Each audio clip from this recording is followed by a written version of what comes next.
Olá, seja muito bem-vindo. Estamos aqui hoje com uma pessoa muito especial no Elix no Divã, Adriana Ribeiro, cantora que hoje segue na linha do samba, na música popular, mas que começou lá atrás com raiz no jazz, com raiz na bossa nova. E gratidão por aceitar o convite para a gente conversar um pouquinho, contar um pouco da sua história aqui e conhecer um pouquinho melhor das estratégias que trouxeram a Adriana para Adriana Ribeiro, cantora hoje. Então, Que bom! muito bem-vinda aqui no Divã. Muito obrigada pelo convite, este divã magnífico. Temos muitas histórias para contar, eu não tive nenhuma estratégia pensada, mas eu acredito que houveram estratégias divinas. Ah, que bom! É sempre uma surpresa, a gente vai conversar um pouquinho para contar a jornada do herói aqui da Adriana. E para começar, Adriana, eu quero saber assim, como foi o chamado que você teve para a música, ainda mais a música que é um negócio hoje tão pouco comercializado no Brasil para tão poucos. Como foi esse chamado? Quando começou isso? Bom, eu sou filha e neta de músicos, nasci numa casa muito musical, meu pai é músico de orquestra, de banda de baile, meu avô mais de orquestra, chefe de naipe de metais. E então eu ouvia de tudo, né? Desde Vicente Celestino, a Earth and Fire, a Ella Fitzgerald, a Beth Carvalho, a Elis Regina, quer dizer, era uma riqueza. Na época, quando eu tinha uns 4 anos, 5 anos, a Nica Costa apareceu no Fantástico e o pai dela era maestro e fez aquela música O Maion, né? Acho que é O Maion, não sei. E eu achava que meu pai tinha que me pegar na mão e me levar na televisão, então eu já tinha essa coisa de ser artista, já dançava na pontinha do pé, já cantava em casa, mas naquela época as crianças não eram tão assim, com voz ativa do que se quer, né? Eu fui criada por vó, então uma educação bastante disciplinada. Mas o meu pai sempre olhou com carinho para mim, aí eu comecei a estudar balé, depois estudei piano clássico, não tinha piano em casa, estudava na casa do professor. No colégio eu gostava muito de ficar na biblioteca, então eu não sabia nada aonde iria aflorar essa questão artística. Ela estava muito variada, um buquê, né, um leque aberto. Na verdade, depois com 8 para 9 eu vi Feno, então o meu sonho era entrar num conservatório de dramaturgia, que é onde você canta, dança, sapateia, até que um dia eu descobri um instrumento que eu não tinha que comprar, que era a voz. Que bacana. Mas é uma transição para chegar até ali e eu não tinha assim muita paciência para estudar, porque música tem que estudar. E eu não tinha muita paciência, meu pai era muito rigoroso, então eu pulei uma etapa. Né? Diz que não se pode pular etapa, senão você volta pro final da fila, né? Mas eu pulei a etapa e deu certo. Que legal, seu pai era pianista, né? Meu pai era tecladista. E como foi assim essa parte quando você se encontrou com um canto ou se encontrou nessa jornada para música? Como foi o apoio do seu pai? O que ele trouxe para você ou como ele te percebeu aflorando dessa forma? Meu pai sempre foi muito desafiador. Ele era um virginiano rigorosíssimo e eu com 16 anos gravei uma fita cantando. Na verdade eu conheci um dos pianistas da orquestra do Silvio Santos e, aliás, todos aqueles vovozinhos tocavam com meu avô nas rádios ou quando a música era ao vivo das orquestras nas rádios. E eu, ao mesmo tempo que eu fui uma caloura, entre aspas, do Silvio, nesse caso ali, eu fui para competir, eu gravei com este maestro no estúdio a primeira vez. E cheguei com essa fita pro meu pai e falei, pra você chegar em algum lugar você vai ter que comer muito feijão com arroz. Eu fiquei com aquilo na cabeça, como assim? Ele vai ver que eu sei cantar. Passou um tempo, um dia eu tô cantando no banheiro, meu pai tava se arrumando pra ir trabalhar.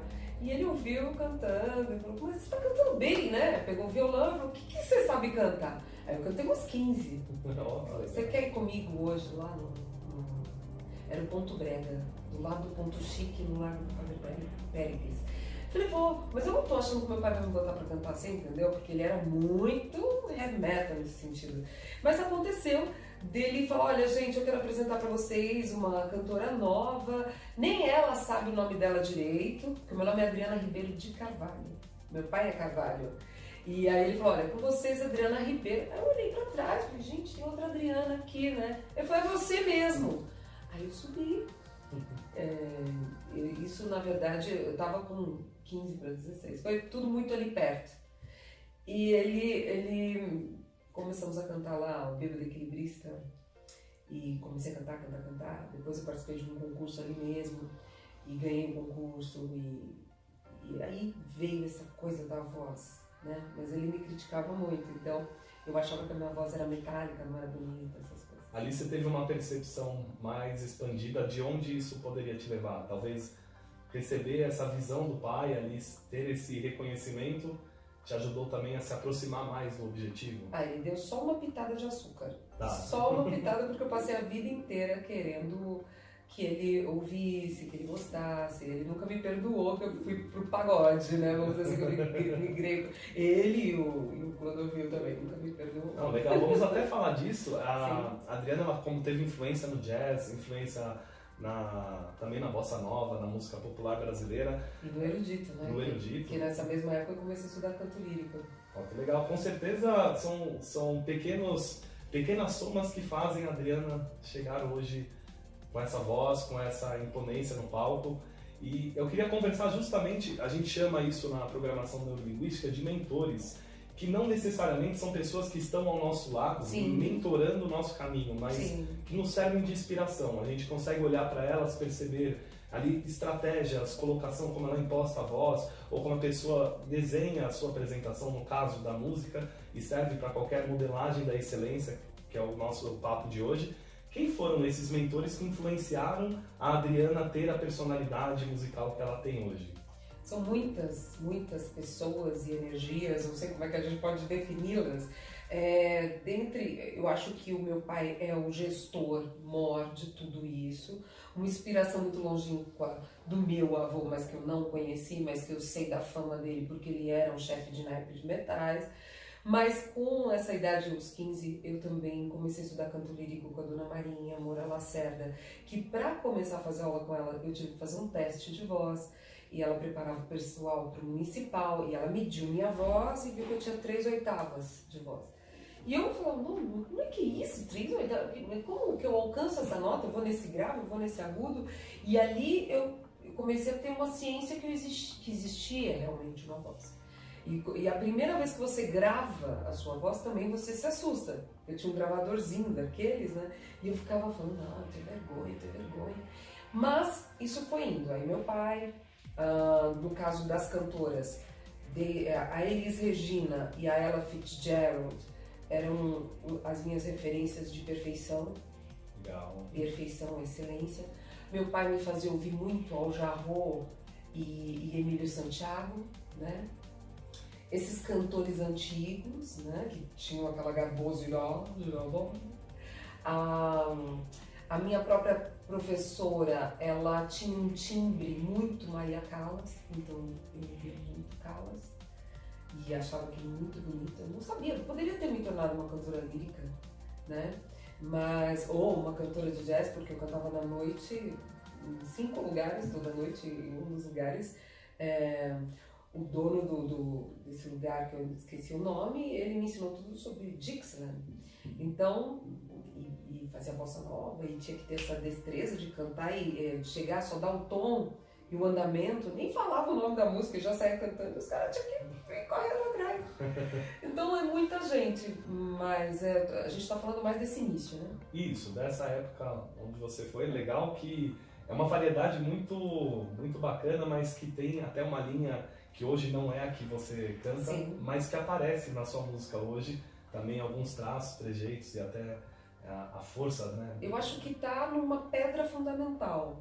Não é o que norteia, porque como eu fazia baile, a busca era por resistência vocal, por agilidade mental, conhecimento de repertório. A minha escola é muito italiana para cantar, né? As cantoras italianas, né?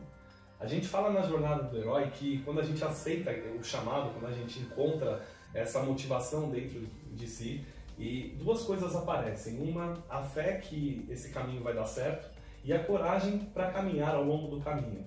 E quando a gente abraça o propósito, rapidamente começam a aparecer pessoas que nós chamamos de guardiões, que são pessoas que vão enxergar a beleza naquilo que estamos fazendo e principalmente no desejo de onde queremos chegar. E você teve alguns guardiões, alguns padrinhos que te assessoraram, vamos dizer, a dar passos mais altos, a subir para o próximo nível.